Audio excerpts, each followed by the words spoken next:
Not all trends are created equal, and today we're going to look at some that are actually worth it. I usually hate trends, and if you've been here for a while, you probably already know that. I don't believe in copying images, I don't believe in designing for algorithms, and I definitely don't believe in copying that Instagram post you saw. So why are we even talking about 2026 trends today? So the trends I want to talk about today are not invented, but they are rather rediscovered. They come from culture, from architecture, from fashion. They have their entirely own history, and we are going to look at that today.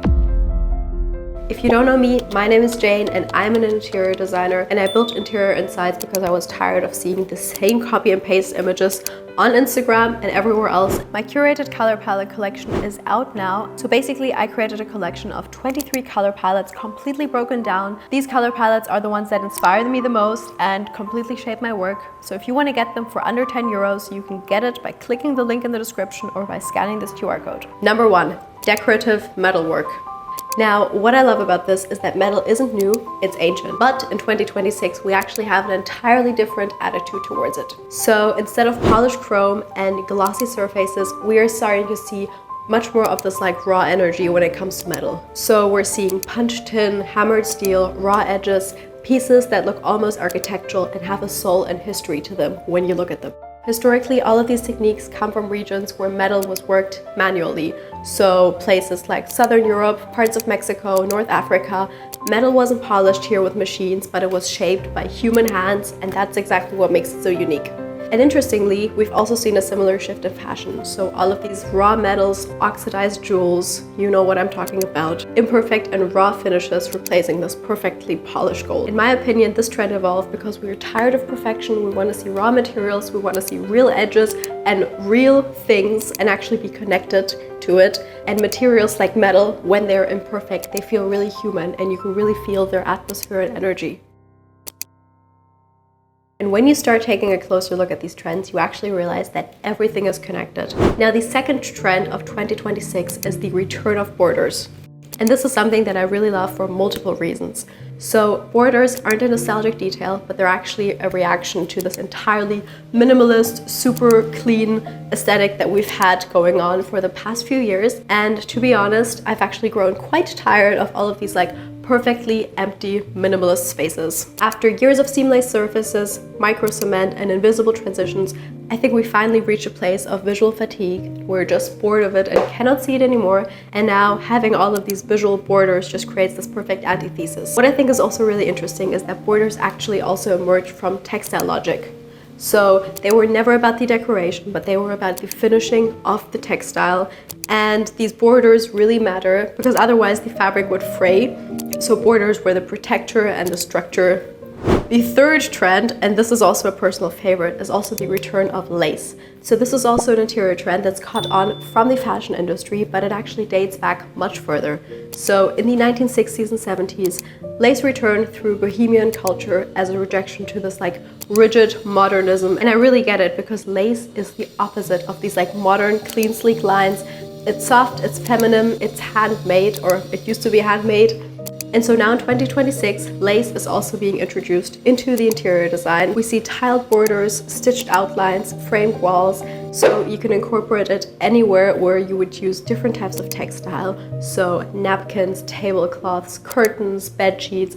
But of course, you can also go further and just take this like visual architecture of the lace and use it in a different material. For example, like in wood. It doesn't need to be this like one-on-one repetition of the actual design. So one thing I see people struggle with all the time is that they love a color, they love a color palette, but they actually struggle with the implementation of getting this color into their own home. And this is why I created the Curated Color Palette collection. So instead of just showing pretty colors, each palette is actually broken down the way an interior designer would think of it. So you see where the color comes from in the space, how much of each color to use, the exact color palette, including hex codes, as well as why this color palette works psychologically.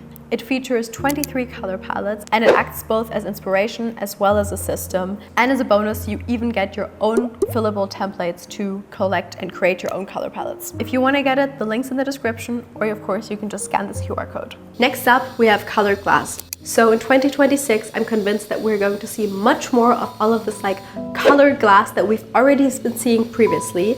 And what I think people get wrong about this trend is that they think that colored glass is just decoration, but actually historically it was architectural technology. So before we had artificial lighting, glass actually controlled the atmosphere. It filtered the light, it ingested like a sense of color into it. For example, historically, churches didn't use all of this tinted glass just to create a beautiful church, but to actually tell stories through light. And because in 2026 we're going back to our roots and back to natural and real materials, I believe that colored glass will return in a much more quieter way. So hand-blown pieces with slight imperfections, muted tones, and all of these like imperfect finishes.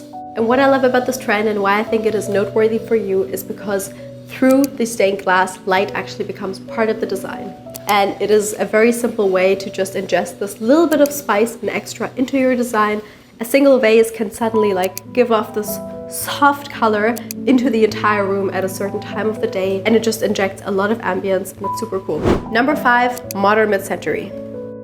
So modern mid-century isn't trending again, it actually never stopped being relevant. The reason is simple, and most people actually also don't know this. So mid-century design was actually designed around human scale. After World War II, the designers focused on comfort, proportion, and livability. Furniture was meant to be used daily and actually lived with, not just looked at from afar. And I think that what is new in 2026 is how mid-century elements are actually used. So we have less iconic replicas of famous designs, and rather we have this pull towards more unique pieces, vintage finds, and all of these like really authentic, more unique and more quirky pieces. Mid-century design works because it doesn't dominate a space, it really supports your lifestyle, and that's why it survives every cycle, and I'm sure it will also be here in 2027. Comment if you agree with me or not. And so what we will see in 2026 in the interior design world is warm woods, low silhouettes, curved sofas, but always paired with this like contemporary art, textured walls, and also unexpected raw design decisions. Next up is Mexico City as an epicenter. And now this is something I'm also really excited about. So one of the most exciting design influences right now actually comes from Mexico City. And this is something that I'm really excited about because I love Mexico City. I've actually visited it a few years ago and I completely fell in love with it. And if all goes well, we will actually soon visit it to show you guys some cool homes from Mexico City. And when I'm talking about Mexico City as a trend, I don't mean the city itself, but actually the attitude that the city has towards design. So bold colors, graphic forms, this authentic craft and architecture existing side by side. And of course, the most important thing about Mexican design is color. So the color here isn't decorative, it isn't just a small painting in an empty room, but it actually is an integral part of the entire architecture and design. Pigments often come from natural sources, and most importantly here, the walls are treated as a surface of expression, not as an empty backdrop. And to be honest, I think the reason why places like Mexico City are trending and why everybody wants to go there right now is because people are finally looking to create an identity in their space. So not another white neutral design, but actually bold colors, cultural references, craft-forward design.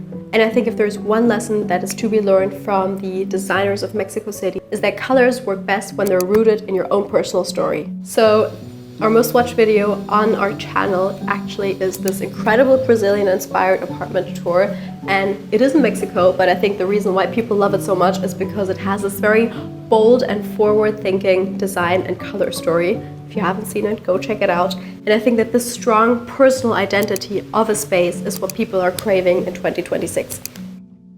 Up next, finally one of my favorite shifts, and that is that playfulness is back. But I think in 2026 it will also be a bit more of a mature version of this playfulness. So why I think this whimsy interior design is returning is because seriousness is exhausting. So what we are going to see is stripes, unexpected textures and materials, unexpected shapes, of course, and also a little surrealism, for example, inspired by Salvador Dali. But in 2026, I think all of this playfulness will still feel very intentional and dedicated and not completely chaotic. So whimsy with structure or a joyful design, but without the chaos that sometimes comes along with it. I think this playful design trend reminds me that interiors don't need to be super strict to be sophisticated. and they just have to be intentional and follow their own design story. And maybe that is the real trend of 2026. So what do all of these trends mean? Now, if I had to summarize the interior design of 2026 in one sentence, it would be less perfection and more intention and depth and actually personal design story. And this is also, of course, what we are always trying to show on this channel, real homes by real people that have their own personal design story. So the best interiors that I'm seeing right now, most of them on our channel, they aren't chasing or trying to be anything, but they really just have their own personal design story and presence. And now I'd love to know which of these trends are actually exciting to you and which ones are you like going to ignore this year. Comment down below. If you like this video, subscribe to our channel and see you in the next one.